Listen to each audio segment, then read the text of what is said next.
Hi, everyone. It's Hill. And this is Dale, and this is the Daily Hill. Welcome back, everyone. We know it's been a minute. There's been a lot going on with the holidays and just general life is lifing. Update. Dale, you want to start? Does anyone know what Shigella is? Well, let me just say we did not know what Shigella is, and we now know what this random virus. rare. No, it's a bacteria. Yeah, stomach bacteria. And let's just say you don't want to get acquainted with Shigella. A few weeks ago, developed a significant case of the diarrhea, and we thought that It was so much poop. it was really bad. I am slightly traumatized as we will get into this. I guess we should probably put sort of like a trigger warning at the beginning of this. We will be talking about bodily functions. Yeah, we thought it was a random stomach bug that he picked up from daycare. As all you parents out there know, that kids are continually sick from daycare. And so we didn't think much of it until we tried to send him back. He had a fever. He got better. He seemed to be doing better. We tried to send him back, and they were like, nope, come get your poop-ass child. So he came home, and I was like, it has been a week. Let me just take him in just to be sure. And which, like, you say that, and it seems so easy, but taking a 2.5-year-old anywhere is such a feat at 5 p.m. And Dale did it by herself because I was still working, I think. Yeah, or something. Anyways. Yeah. So the doctor's like pretty much like, yeah, it's normal. Little ones take a long time to get over this. So what? We just have to like wait weeks while, anyways, because they're not supposed to have diarrhea at school, which I understand, but also like there's a lot of snotty noses up in the I know. Or you could be coughing. You could have snotty noses. You can like, there's so many things that you can have. There's a lot of snot and a lot of one bad function. Your kid goes home. No, 3 bad poops. But anyways. I love that you call it poops. Why? Each poop is an event. That's true. Multiple poops. Poop is inherently plural, I think. Dale and I, this is a whole nother story, but Dale and I go round and round about this. It's the word shrimp is inherent. It is, yeah, and it's just a thing that my family does that I like doing, and I like saying shrimps. Okay. We digress. So the doctor's like, it's pretty normal, but here's a poop test. And honestly, because he said it was normal, I had no plan of actually doing the poop test until another poop event. Later that night, let me just preface this next story with, I've been in healthcare for 20 years. Most of my career has been with patients, and so I've seen a lot of things, okay? I've seen a lot of bodily functions, and this was different. This was of epic proportion, and I said, Dale, I think we should get that test kit, and one of the top 3 most things I would never want to do again is obtain this sample from my child. From this diaper. Particular poop event. From a diaper, everyone. Yeah, it was bad. And anyway, I'm traumatized. And so we take it in. And that next morning, he gets his cast off of his broken wrist. And in the afternoon, Dale receives a phone call from who? Wait, time out. He also got his cast off and then wanted it back on. So all afternoon we cuddled and cried about how he needed it back on. And he had a little wrap arm running around like, I can't put it down. So it just like stayed like up near his face. The wrist flexed, and so then we get an email saying like, oh, he has Shigella, and then maybe an hour later I get a phone call from a county health nurse saying that this is like a reportable rare bacteria that they need to basically trace back for potential outbreak, like risk. Wait, please, let's talk about how it was maybe December 19th. And she's like, what did you do between the 3rd and the 9th? And I'm like, lady, I don't even know what I did yesterday. So I went back through our DoorDash, which we don't do that often, and went back through actually the most telling of how to track what we had done between those 2 dates was to go back to our family text threads and see what pictures I sent. And we were able to decipher. We ate some takeout, whatever. So we like report all this stuff, and I just think it's from daycare. They don't think so. They think it's food-based. So they are potentially sending county health inspectors out to the places that we got food from, and also maybe to the daycare to see if they can come up with where this Shigella came from, which we had to Google Shigella because I had no idea what this was. Interestingly enough, another 2-year-old, not from his school, tested positive in our county a couple weeks ago. Long story short, it's alarming on all levels, and we're ready for the diarrhea to stop and for him to be able to go back to daycare. In order to go back to daycare, he has to have 2 negative poop tests 24 hours apart. I don't know if the daycare would actually hold us to that. Like, do we really need the poop tests? I mean, that's the right thing to do. Public health, we believe in it.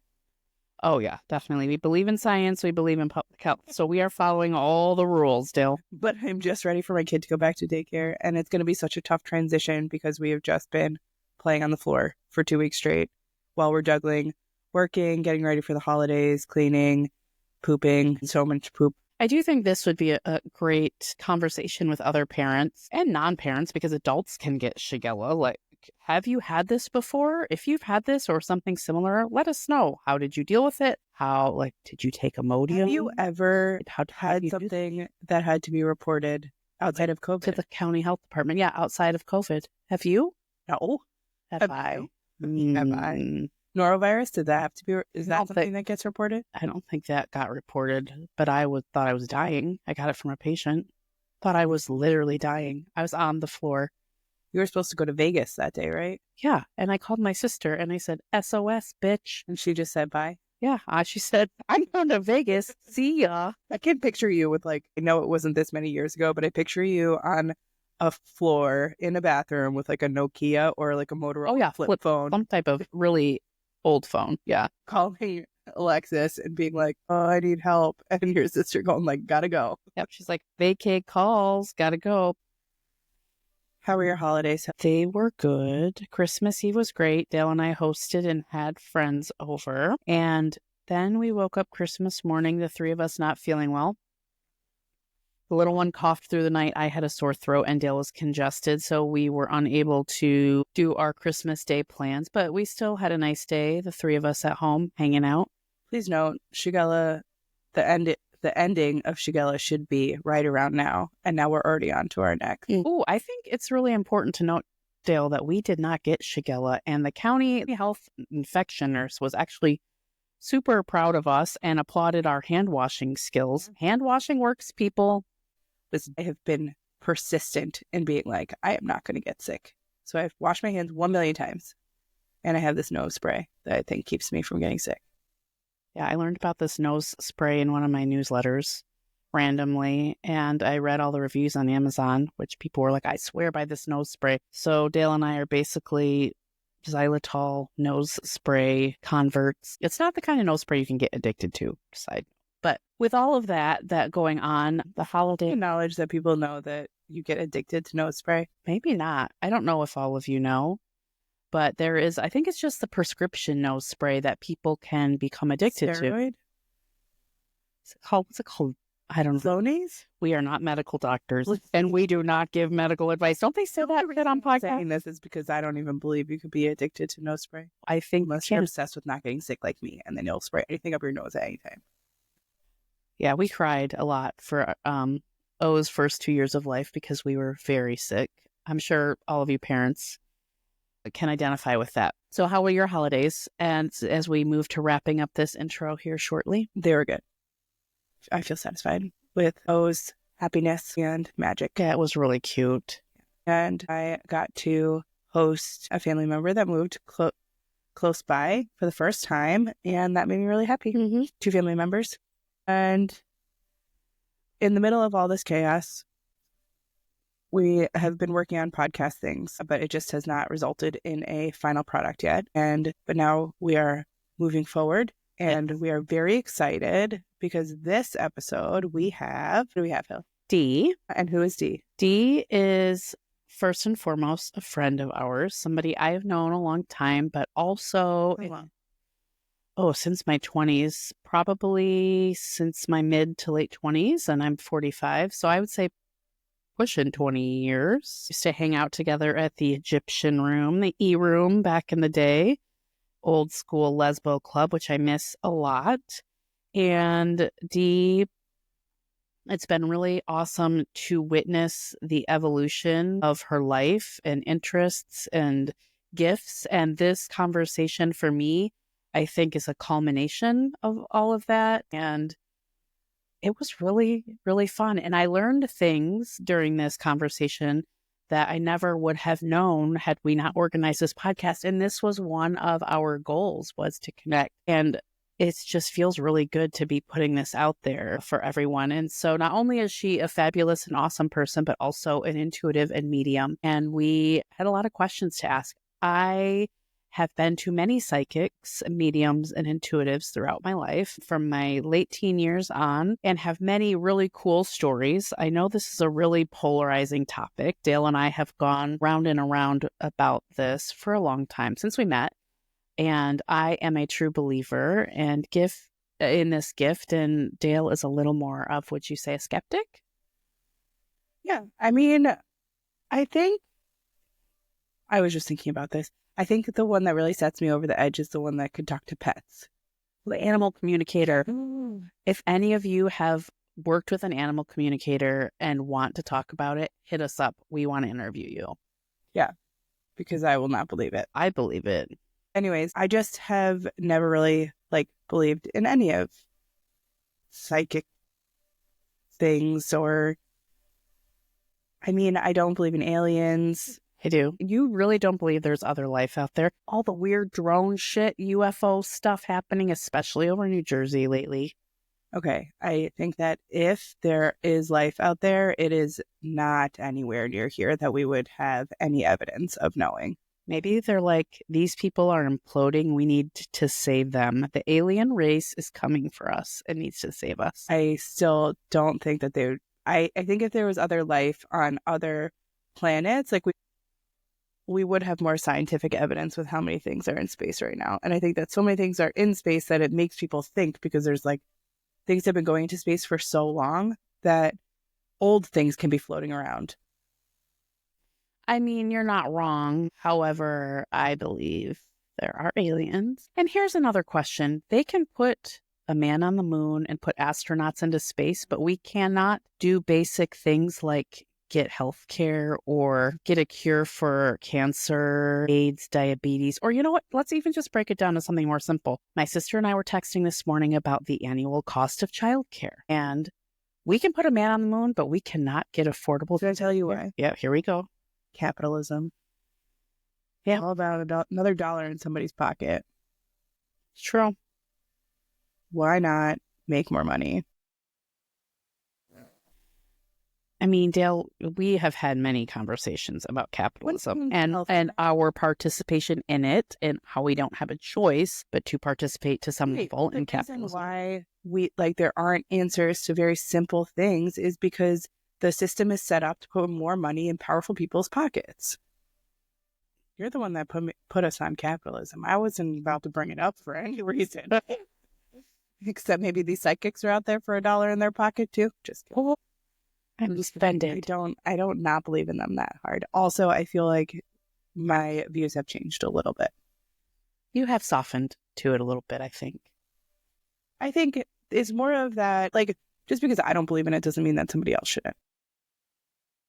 Yeah, I can see what you're saying. And I think it's always good to have a nice blend of science-based, factual, and also, I mean, which there are some I'm sure we can find. And as Dee speaks to a little bit in this interview, scientific evidence for this type of thing. Yeah, I'm really excited about the interview. I think it was really interesting. Let's preface. So we had reached out to Dee and we're like, we'd love to interview you. And then Dee had also gifted Hill a free reading, a tarot card reading. So we asked Dee if she wanted to do the reading recorded. So we are actually going to break this into 2 episodes. So this will be our first episode, and this is just the interview with Dee, which is so interesting and awesome, and we hope you enjoy it. But then we'll have another episode coming out soon. It'll probably be a little bit longer because the reading was pretty. I think it was a 10 card reading plus an astrological chart. So we may have to edit it a little bit for time's sake, but one of the things I want to work on going into the next year is just being more transparent and authentic. So it's really a personal recording, I think, for me to put out there, and I'm excited to put it out there. Yeah. I think we all need a little bit more of being vulnerable with each other. So Yeah. So listen in. Let us know what you think. We're so excited. Anything else you want to say before we jump into our interview? No, let's get into it. My name's Delana, and I am a tarot reader and an intuitive medium. My business is Tarot by Delana, and it's new. I just launched it about a year ago. Something I'm excited about right now is solstice happened yesterday, and every day after is a little bit lighter. And I It's just really really exciting. love that. Yeah, I just love that. Did you do something special for winter solstice? I started my period. And I just thought that was the most witchy thing ever because I was 2 days early and I was grouchy. Yeah. Yeah. I mean, no light and cramps. That'll get you in a Exactly. mood, right? Exactly. So I felt so much better after that. And I just was like, cool. I feel like my body is really in alignment with, what's happening in nature. And that always feels really good to me. Yeah, that's great. It's been really fun to see on social media what people did for winter solstice. And I thought, Dale, we need to do something. But You thought that? we didn't do anything. You didn't say it out loud. But I felt it, and I was too tired to verbalize it to you. But I think it's important to honor next year, right? Mm-hmm. Okay. So I'm so excited. We are so excited to talk to you, and I have a million questions. I think to start off, I would love to hear, and I know Dale and I spoke a lot about this. How did you get started with readings and mediumship? And did you always know that you were intuitive? No, no, not at all. I think that for me, I was just drawn to these types of things. I really loved Sabrina the Teenage Witch, like tiny little signs like that. And then when I finally got my driver's license, I would drive to Barnes and Noble in my town, and I don't even really know how I found this section of the store, but I would go to the astrology section and I would just take out a bunch of books and just sit there and read all about the signs. And I did that so often. I'm not even sure I knew what I was taking in, but it almost felt like cellular to me. And I started I started getting interested in like the occult and like witches and tarot in high school. Not so much that I was like embodying it, but more of a curiosity from afar. And I think that this was happening through TV mostly. I didn't have anyone in my life like doing this stuff or telling me, hey, do you know what intuition is? Like nobody was talking about that with me. And I remember asking my mom if I could have a tarot deck, if I could do tarot. And she was like, no, no, absolutely not. You do not want to be able to tell if somebody is going to die. Like literally that was her worst fear for me. And at the time I was like, I just thought that was so silly. So I waited to get a tarot deck until I was 18. And I like found an occult store and went and found a tarot deck. And again, I didn't have like somebody that was like my mentor in this. I looked at the deck, it came with a book, I studied it, I worked with it a lot, I gave like readings to my friends, and I started to surround myself with people who were curious about it too. And it kind of just snowballed from there, um, in a very clumsy way, but I think for my mediumship, that's been more recent, and it's been things that have been like showing themselves to me that feel hard to explain. And I actually do have a few mentors I work with to help bring that more into my awareness, which is kind of how you fine tune your intuition because we all have it. We all have it. Yeah. So some people remember being little and hearing things or seeing ghosts or whatever, and those stories are real. that's just not how it was for me. I developed it. So would you say that it evolved really naturally out of a curiosity that started when you were a teenager, essentially, right? Yeah, Yeah, that's absolutely. amazing. And what does occult mean? Is that, like, what does that word mean? I mean, I could look it up. I'm tempted to, but I think if off the top of my head, it sort of embodies a group of things that are a little taboo, a taboo spirituality. It can encompass witchcraft, palmistry, any kind of divination, crystals, candles. It kind of encompasses all of that stuff. Very cool. And then at what point were you like, I'm going to start a business? Like, what made you make the leap into? That's a good question because I never wanted to charge for my readings. I did readings all throughout my 20s and 30s casually with friends. I did readings on myself every day, sort of part of my ritual. And a couple times in my 20s, I actually did readings for big companies. Here where I live, Cool. Providence did a Christmas party. They hosted like 4 or 5 different Christmas parties one year for different departments. And my friend was part of that planning and got me a gig doing tarot readings for these parties. And that was an experience that was one of the only times I got paid. I thought, I was like, this is okay because it's a big company. But there was something about the exchange of money when I didn't feel like I had any value that really bothered me. But as in my feeds, I really started to develop this intuitiveness and this mediumship. And I was learning in a way that was confirming like accuracy. And I started to really just feel a lot more aligned, a lot more in tune. And I started thinking I would really love to do this for work. I really am very passionate about this and it fills me in so many different ways. So I decided, well, okay, I'll just start. After so many years of giving readings, I mean, I've been doing it since I was 18. I'm 42. Yeah.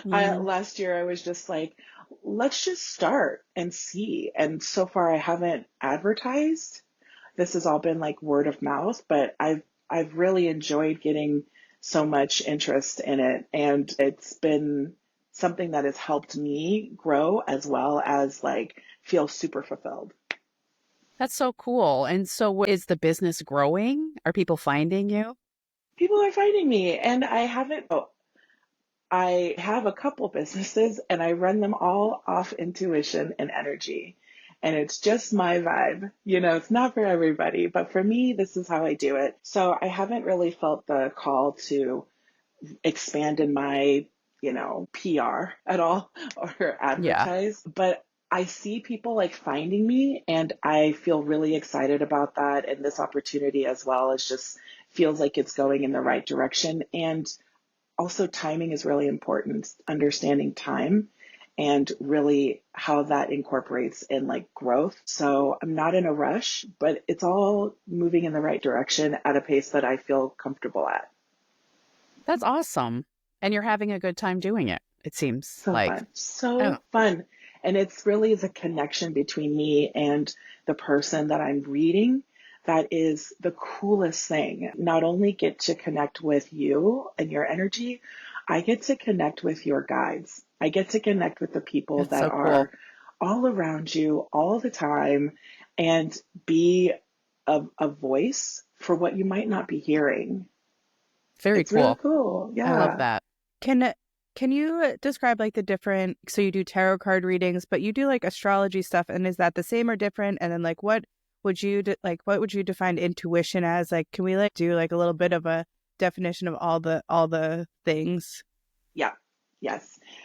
Tarot is the uses tarot cards. There are all kinds of different cards. There are oracle decks, there are animal decks, there are all kinds of decks, but tarot specifically is about using tarot cards as a way to there are all these different descriptions or definitions, but for me tarot is a way to use the energy of you and to lay it out topographically.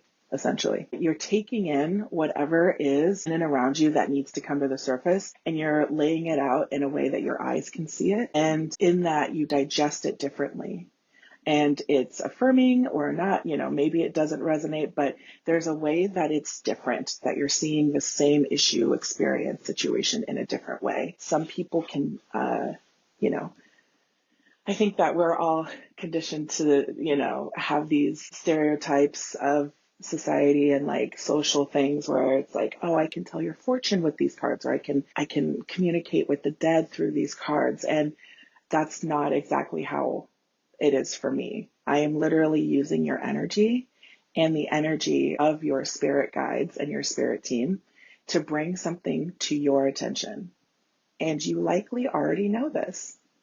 And so it's a lot more affirming, and my readings end up being more directional and practical. And they're a little deep, honestly. Sometimes I get really nervous because it's bringing up some vulnerabilities. But this is the opportunity that your guides are waiting for to connect with you. If you're not somebody who is necessarily intuitive or have that awareness or like taking that information in, it can be a really great tool. I do use astrology as well. I like to call myself an astrology student. I do not know everything. So on my website, I don't actually advertise for astrological readings. I'm just not there yet education wise. But what I find is when I do readings and we take a look at your chart first, I just sort of intuitively go towards what I think is interesting about your chart. And then I tell you about the transits, what's happening right now to you. And then we dive into the tarot reading and it all connects. It's like that meme from Always Sunny in Philadelphia where he's like pointing out the wall and there's all these red pieces of yarn going to all these different pictures. It all ends up connecting. And connection is ultimately like such a human desire and need that I feel like this kind of connection is really missing in a lot of people's lives. So it feels a lot more intense sometimes. And then you asked me something else, Dale. Well, real quick, I just want to pause because I have a couple thoughts and want to know if you agree.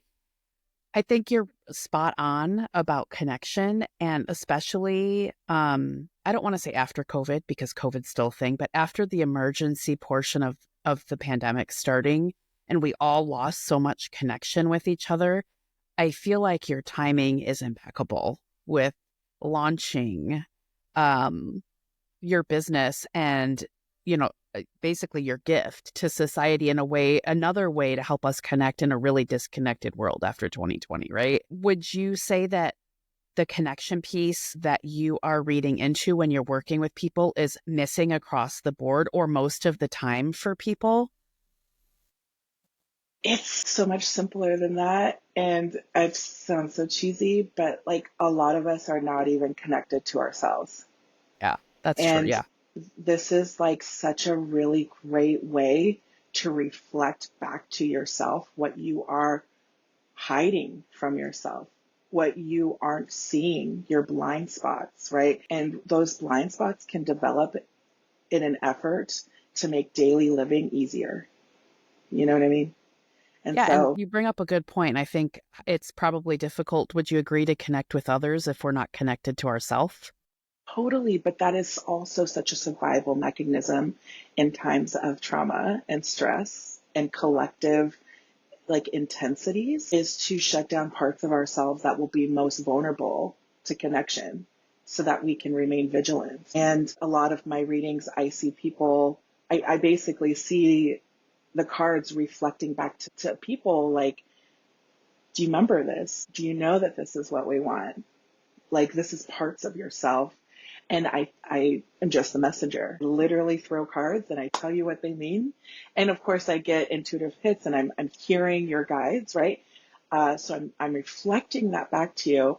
And 9 times out of 10, people are like, yes, absolutely. This resonates. This is what I know for sure. And I'm telling them what they already know, but it's about hearing it in a way that you can digest. And then what the best part is it's whatever you do after that is fine, even if you do nothing. Spirit has no concept of time. You can do it eventually or you cannot do it. And what I'm talking about is sort of the advice in the reading, or like the urge or the direction that Spirit is asking you to go into or to acknowledge. There is no time limit on doing it or not doing it, or reflecting. Mm-hmm. They just want you to know. That's awesome. Okay, so you said that nine times out of 10 that they're like you're finding like some connection and it's hitting, right? I'm a tough sell. Like I'm Yeah. usually pretty scientific. I'm a Like total hell. I'm a pretty skeptical in general. I'm curious, like, have you done a reading with somebody that's like really skeptical, and has it been successful, or do they really need to be like in it? No, no. And I think that skepticism is really good. I want you to know I have it too. And part of getting myself here, and occasionally part of my ritual that I do daily, is I do my own reading about what's going to happen that day. Okay. Not a big one. 3 cards, 4 cards, right? And I'm like morning, afternoon, evening, overall theme of the day. And then I come back at the end of the day and I rate it. How accurate was it for real? And that's how I know if my cards are hitting or not. It's like a barometer for me. Okay. And so for me, when it comes to astrology and when it comes to tarot, I also am skeptical because I am blown away every time. I am never not surprised. Okay. So when it comes to like reading people who are skeptical, here's my thoughts on this. I'm talking about energy. I'm accessing energy. Okay. You can't hide energy. However, you can make it more complicated to open it. And that's what I need. I don't mind if someone's skeptical, but you have to be willing to energetically participate. If I can't get you to energetically participate, then none of this is going to resonate for you because you're blocking me. Does that ever happen? People you've read for? Sure. Right now people are coming to me, right? And I have had people like buy, gift certificates for other people. And usually it's for people who would really like this or really enjoy it, right? So lately, no, but I can tell you when I was doing some of those holiday parties, I have some rules around like, being intuitive or reading or mediumship. I don't like to read people who have been drinking. I don't like to read people who think it's a joke or coming at me with some sort of like, well, then tell me what I'm going to do in my life. That's not what I'm here to do. Right. And those parties are exactly what full of those people. So, to protect my own energy, I really did like 3 card readings, and I led with the energy that they were giving me right now. And if people were like, Bob, you should do this, you should do this, and he was saying no, I would not read him. Yeah. Right? Because it's not a sideshow trick. It's not this like funhouse thing. I am not a psychic medium. That's not my gift. I'm an intuitive medium. And so in order for me to be able to do this, the energy has to be in flow. And I'm not going to try to bully somebody's energy energetically just so that I can prove myself accurate. That's Yeah. not what I'm Yeah. doing. No, yeah. I think that's incredible and a great way to approach that because it sounds disrespectful, and I'm sure it is disrespectful. Have you ever had to stop a reading with someone who was initially really all for it and then got, too upset or was not a participant any longer, energetically speaking? No, not normally in the middle of a reading. I've had to get firm with a friend one time when she came over and was very aggressive. She was having a hard day, but then kind of started to like pick a fight with me, and we started to get in it. But she was coming over for a reading, and I had to be like, no, I am not reading you like this. You need to calm down. Like we did some co-regulation to eventually get to the point. But I also have had, many of my readings, like I like to say my cards have zero chill. They are gonna bring up some stuff. I know. And it's sometimes in the cards or in the astrology reading, I will see something that is tender and I'll just be like, I don't want to say it. And then, so I'm pointing to my right ear. That's where I hear it. Then I get their guides or my guides, like, putting pressure on me to bring it up. And I'm like, I don't want to.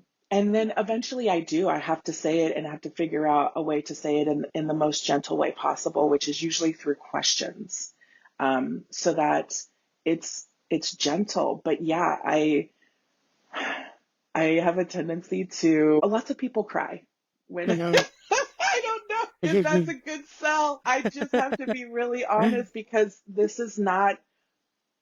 I am not the tarot reader that is just going to be like, this is cutesy and so fun. Oh my God, your favorite color is blue.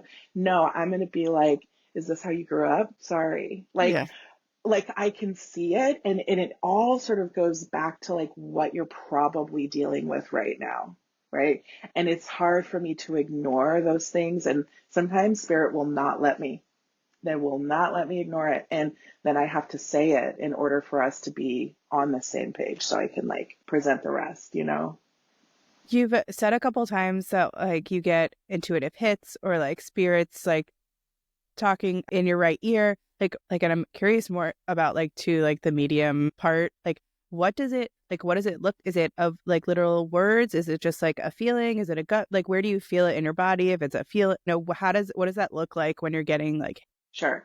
It's different. The medium aspect is new within the last year. That's just really developed. But in general, I feel when I'm hitting on something or I'm like speaking what spirit exactly wants me to hit on, my forearms will tingle. They'll light up like goosebumps. It's how I know that I'm hitting on exactly what spirit wants you to hear. As far as the medium stuff goes, that's super interesting. And I've never been somebody who has been able to communicate with, spirits that have crossed over or anything like that. Nothing like that. I am no Long Island medium. Okay.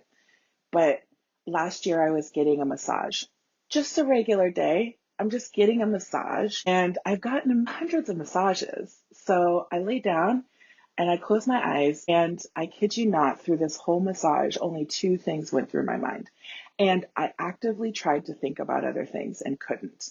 It got so bad that when I flipped over, um, I had to stop myself from saying something to the massage therapist, because I was getting these two images that they wanted me to tell the massage therapist. And I was like, I'm not doing that. Like in my head, I had to say, you need to wait. I'm getting a massage.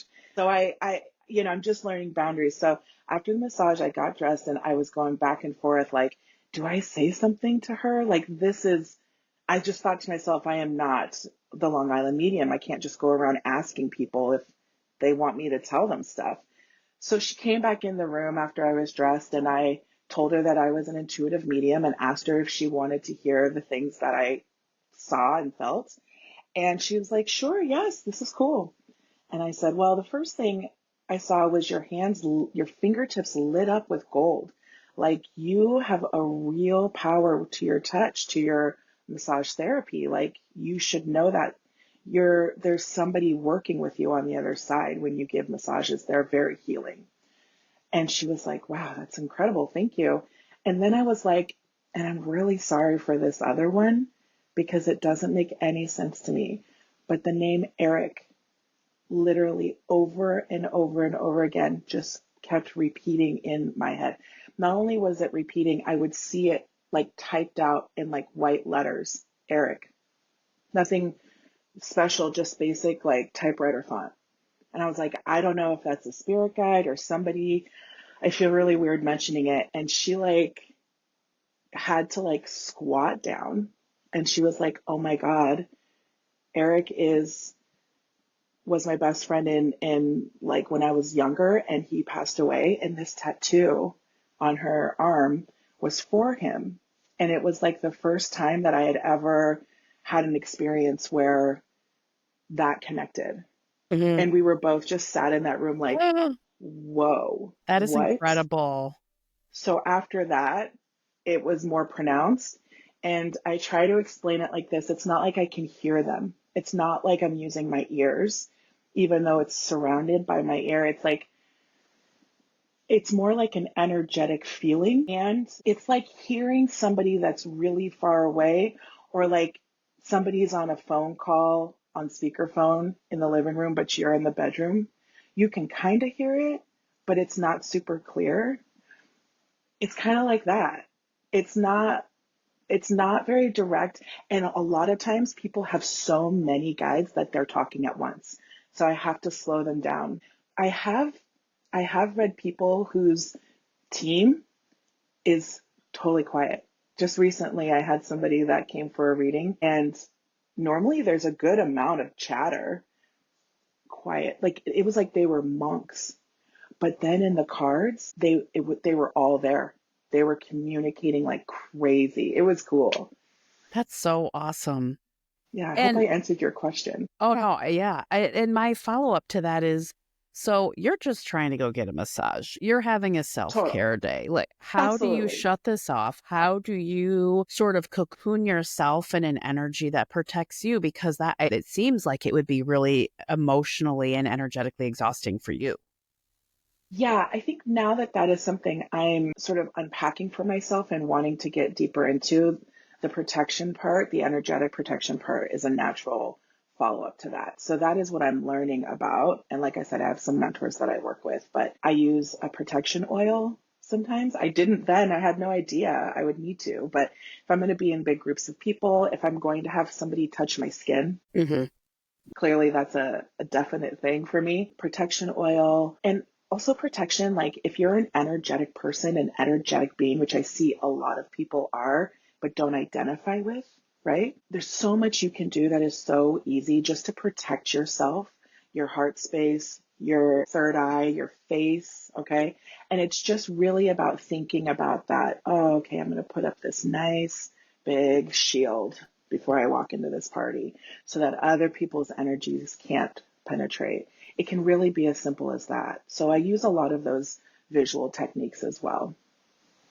Yeah, I think that's really helpful. I would love for you to put out an ebook. You know, I'm old when I say ebook, but some sort of like product, especially, I've been in healthcare for many years and I've treated thousands of patients in my career. And I can definitely tell you, knowing ways to protect yourself energetically when working with people in really medically devastating situations or you know, socioeconomically challenging situations is important. I feel is important and could have really used that because after so many years of working, I just felt depleted. And would you say it's true that people who are in energetic crisis grab on to other people's energy as a way to like, not that they're not thinking, oh, I'm going to metaphorically grab this person's energy, but that it just, that energy transfer happens in situations. Yes. And I've recently, I mean, I just took a look at your astrology chart. So I would like to say not everybody feels the way you feel, Hillary. You are very intuitive and very susceptible to other people's energy, extremely so. Oh, So you are like imagining this from your position. Like energy doesn't always hit that way for others, which is shocking. I know, but it doesn't. can you douse me in some of that oil you Yeah, have? yeah. And I think that, like, yes, you're right. There's energy exchange happening all the time. And I think that, like, that's part of one of the reasons why it was so hard for me in the beginning to realize that this is something that I was within me, is because I would go to a party and be fine. And all of a sudden I would feel anxious or jealous. And I thought that was me until I had somebody say, is that how you feel or is that how somebody in this room feels? And I was like, what? It had not even dawned on me that I could be feeling somebody else's feeling. And so I started to ask myself, do I feel this way or am I around somebody who feels this way? And yeah, that just really resonated for me as like a super sensitive feeling person. That's really impactful. And I think maybe a good takeaway for everybody, not everybody I'm saying is intuitive, but just sitting with your emotions and being like, do I really feel this way? Or that's really, I think, really cool. Yeah, yeah. I do think everybody is intuitive. I mean, we're made up of energy. I mean, energy exists in everything around us. Like there's energy in that painting right there for so many reasons, right? So It's some people work with energy, some people don't. And energy doesn't need you to believe in it in order to be real and be working with inside you. It's amazing. As an intuitive person and like somebody dealing in energy and all of the things that we've talked about so far, like what is something that you wish everybody would know or do? Like after you've connected with so many people doing readings all these years, like what's the hill you would die on? It's like preaching to everyone. Astrology is real. Yeah. And I just love it because it's so fun and polarizing. And I'm going to tell you my argument for it because um, yeah, I know. And honestly, there are certain signs, certain people with certain signs that will always be like, blah, blah, blah, blah, blah. And I love that. And I actually don't need to convince anyone. I am totally fine not, but I have an argument and I will share it with you here. Okay, our bodies, mostly water. So much water in our bodies. So much water. We're made up of mostly water, okay? And there's like billions of us in this world, in this planet, on the planet, right? And on this planet, there are bodies of water as well. So cool. And the moon, which is, if you've never asked yourself how the moon was made, there's a Radio Lab episode about the moon, and Ooh, it's we'll really link it in the cool. show notes. You should, because I had no idea the moon was made this way, but the moon comes from the earth and it actually has a huge effect on our oceans and our water sources. The ebbing and the flowing and the way that the earth moves and all kinds of stuff like that. And in my opinion, if the moon can affect the oceans, how come, of course it can affect us as individuals. And that's just the moon. Jupiter is one of the most magnetic planets in our solar system. It literally saves Earth from magnetic waves and other planets and asteroids that are coming at us. It like diverts it because it's so magnetic. You want to say that that's not having an effect on us? I mean, I don't really know. Like, I couldn't do the long answer for you. But like what I feel is that it's not undeniably false. It's interesting to me. I know the moon affects me personally because of my placements, but it also affects everybody around me. At any given time, if the moon is in Leo, I can look at my collection of friends who I kind of memorize their charts, and I can see how they're each responding to this Leo moon, right? And it's just very interesting to me because it's subtle and we're not actually raised in a society that honors nature and the natural cycles and circadian rhythms and water. Like, we're not taught about energy, and so it's so easy for people to dismiss it as like cuckoo bananas. But there are like weirder things that people believe. I mean, like, there's a whole book that people base their entire religion off of. Like, it's not cuckoo to believe these kinds of things. It's human nature. It's interesting. It's fascinating. Yeah, society says if you believe everything in this book, you are, culturally good. And if you believe anything outside this book, it's so interesting about the extreme opposite ends of that. And I'm going to get deep here. We're both like our own little, or we're all like our own little individual oceans, right? The moon pulling Total. us each way. And I think that is really cool. We know that the sun has an effect on us, right? Because every winter, most of us fall into a deep, dark depression because there literally is zero light where we live. And when the sun comes back for that like week in March, we start to feel alive again, like actually alive. That is sunlight. And there are people that have prominent sun like ruled, placements in their chart that make other people feel like that just with their presence. It's it's really fascinating to me. I think I have more of a scientific mind, so I see it in a different way other than just this like make believe kind of viewpoint. My perspective is really like based in science, and that's what I find most interesting about it all. I appreciate that. Yeah. That's the best selling point I've heard yet. So, And okay, So I have one more question before we dive into my reading. I would love to hear your thoughts on the parallels between queerness, astrology, tarot. Like, what are your thoughts surrounding Mm, those okay, things? great. I think they're all very queer. And what I think is interesting is there was a time when it was all very accepted in a way that was just common, right? Like queerness has always been around since the beginning of evolution, and we see that in nature in multiple different forms. Orchids that don't need anybody else to procreate with because they do it both themselves, right? Animals, all sorts of things.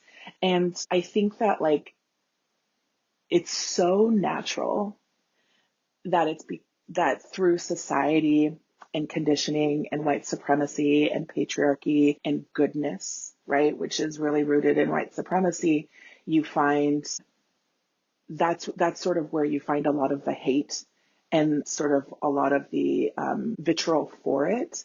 Because I don't know, I think people really fear what they don't understand or what they think will be destructive to them and their belief system. And queerness and the occult have always been provocative, except for when they weren't, except for when it was all natural. Christianity literally comes from witchcraft. You got a tree in your house? You're a witch. Okay? Are you lighting candles? Do you have those cinnamon smelling things? Do you have oranges? You're a witch. Do you bring pumpkins to your house every holiday season? Pumpkins are great for protection. You're a witch.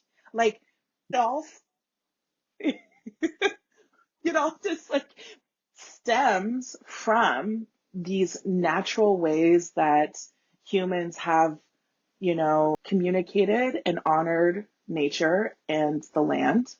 And queerness was also a way to honor those around us and our own desires. And it was never seen as something that was provocative or weird or strange. Men before battle would totally have sex with each other because it felt like it would make them stronger. Go for it. That's so hot, but somewhere along the lines, we villainized it. We made it something to be afraid of. And I see that along the lines of the spirituality and the occult as well.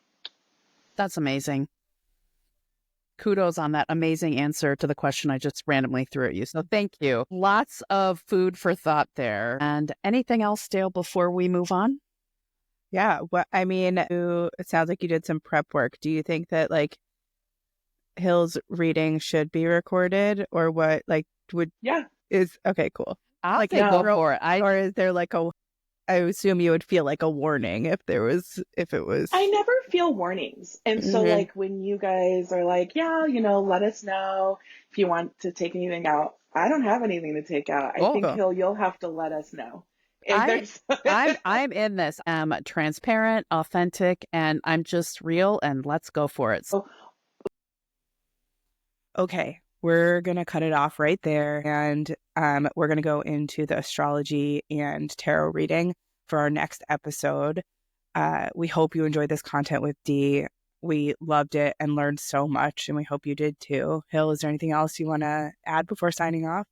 That was so much fun. Thanks again to Dee for being on the show. And as always, Dale and I are continuing to learn how to be the best podcast hosts we can. So please give us any feedback.